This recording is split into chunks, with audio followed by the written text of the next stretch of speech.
Everybody asking how we doing, say we good. Don't need no one to tell me how to live just like they would. It ain't their business, but they in it, I don't know why. Revolved around my life after I found another.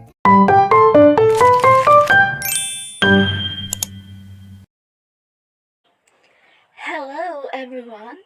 Welcome to Romalin's Math Corner, your ultimate destination for all things math.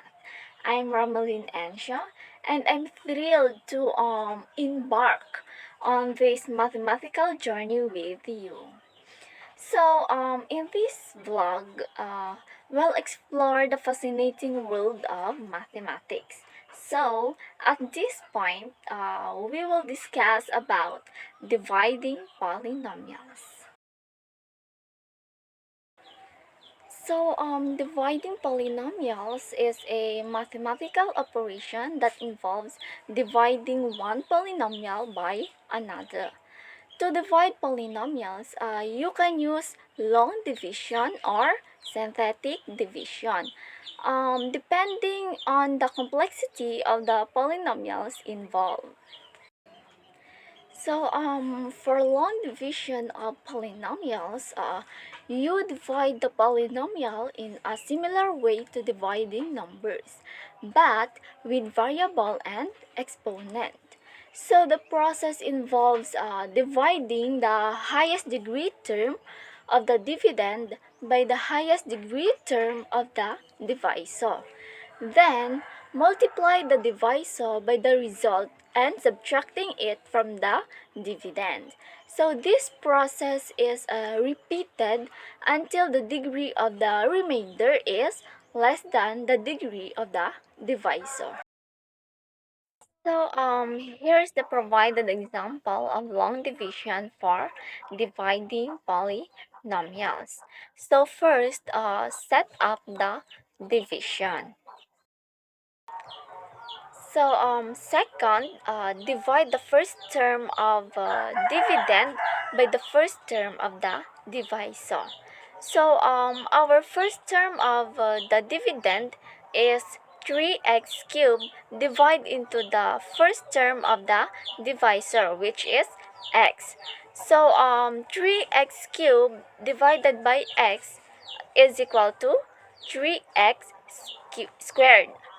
So the answer is 3x squared. So we write this to the upper part straight to the first term of the dividend. So next is multiply the divisor by the result obtained in step 2. So multiply the interdivisor by the result. So 3x squared times x is equal to 3x cubed minus 3x squared times 2 is equal to 6x squared. So the answer will be 3x cubed minus 6x squared.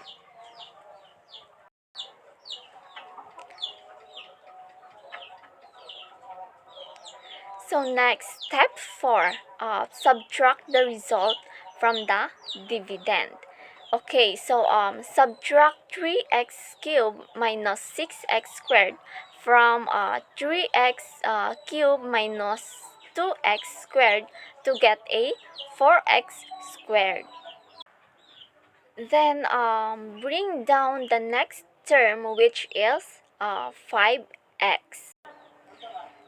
So next, divide the first term of the new dividend by the first term of the divisor. So let's divide 4x squared by x to get a 4x. So next is multiply the divisor by the result obtained in step 6. Okay, so multiply 4x by x minus 2 to get the answer of 4x squared minus 8x. So for last step, subtract the result from the new dividend.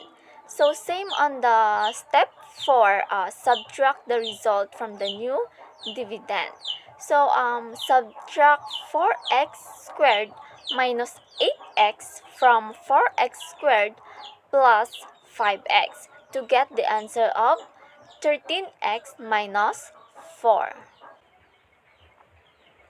So the quotient is 3x squared plus 4x and the remainder is 13x minus 4. So therefore, the result of dividing 3x cubed minus 2x squared plus 5x minus 4 by x minus 2 is 3x squared plus 4x, then the fraction of 13x minus 4 all over x minus 2. So now let's proceed to the synthetic division of polynomials. So synthetic division is a quicker method used when dividing by linear polynomials. So it involves setting up a table and performing a series of multiplications, additions, and subtractions to find the quotient and remainder.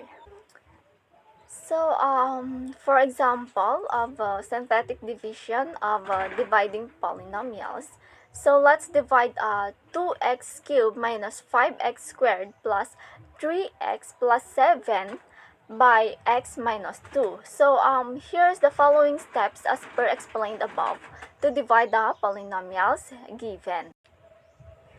So for the first step, to set up the problem, we need to set the denominator to 0 to find the number to put in the division box.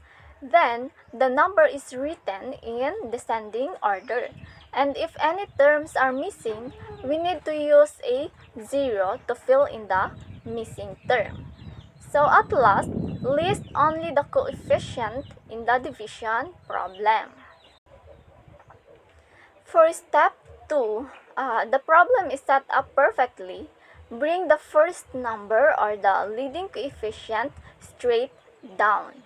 Then step 3, put the result in the next column by multiplying the number in the division box with the number you brought down.